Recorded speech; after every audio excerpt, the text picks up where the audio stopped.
Hello and welcome back to the channel. Today we're going over 4 noodle hacks that are fairly easy. One almost turned into a disaster, but we'll talk about that later. Our first noodle hack is using a Shin Ramyun cup noodle, and we're going to make it the way we normally would. So putting water into the line and waiting 3 minutes for everything to cook. While we're waiting for the noodles to cook, we're going to whisk up an egg, and when the noodles are ready, we're going to place the egg into the noodles and give it a quick whisk over the top part of the noodles.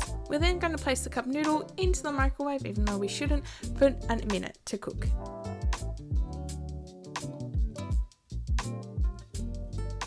This is just a quick scramble within your noodles. For hack number 2, we are following a TikTok trend that is 3 years ago. So yeah, I'm really late to the party. So we're using a Shin Ramyun. We're going to cook up the noodles as per the instructions. And in a bowl, we're going to add a teaspoon of minced garlic, the Shin Ramyun seasoning and vegetables, 1 egg, and kewpie mayonnaise. And we're going to mix it until it's well combined.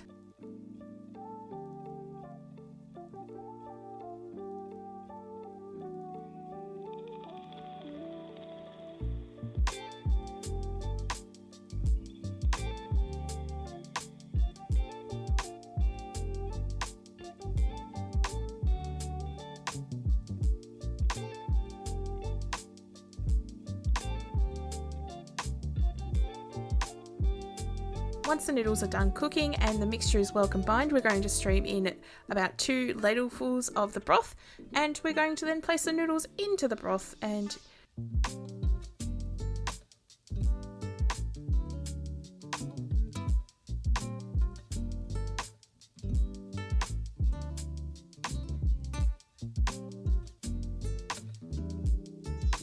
normally you'd stop it here, but I'm going to add spring onions and a piece of American cheese.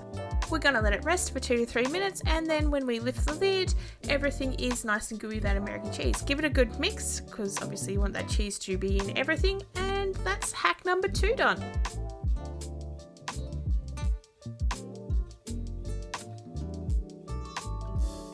For hack number 3, we're going to move away from the Shin Ramyun noodles and onto any kind of noodle that you want to use, as long as it has a soup broth base, as we are going to make curry soup noodles. For this one, I'm using Nissin Hokkaido miso because I think the miso will add something to the curry. So start by cooking the noodles as per the instructions on the packet. Once the noodles are cooked, remove them from the heat, and if you think there's too much broth in there, remove some of the water.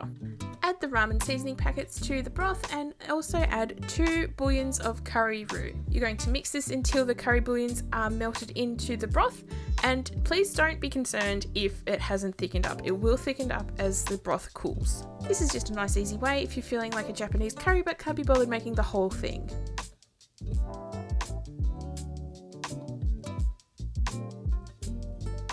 You could add some additional vegetables if you're feeling like. I add some spring onions. You could probably add some grated daikon radish in there as well if you're feeling it. Cheese, extra garlic. The opportunities are endless. Now this one I felt like was going to be an abomination, but is surprisingly good. We're going to take 2 packets of cheese ramen. I'm using the Samyang cheese, but you could probably also use their bulldog cheese as well if you want a spice hit. You're going to put both packets of noodles into the boiling water, but you're only going to use one of the seasoning packets and hold the cheese packets until the end. You're going to cook the noodles until they're mostly done and then take them off the heat. Once it's off the heat, you're going to add the 2 packets of cheese seasoning from the noodles that you saved, and we're also going to add spring onions and 2 slices of American cheese. You could add 3 or 4 slices of American cheese if you wanted to, if you want it really cheesy, or you could just add some grated cheese as well. You're going to mix until everything is well combined, and then you're also going to taste for seasoning before moving it to an oven-proof dish. Yes, this is going in the oven. While the noodles were cooking, you should have preheated your oven to 200 degrees. Now that the delicious disaster has been transferred to an oven-proof dish, we're going to put a thin layer of parmesan down and then cover that with some breadcrumbs and fried shallots.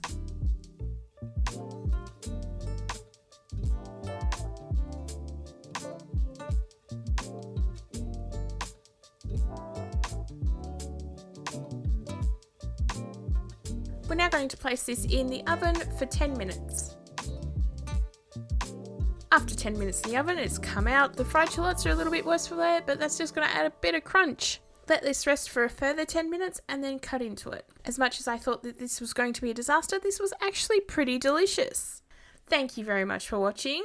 Please let me know in the comments below which of the 4 noodle hacks you'll try yourself, or even other noodle hacks that I might try next Noovember. And don't forget to like and subscribe.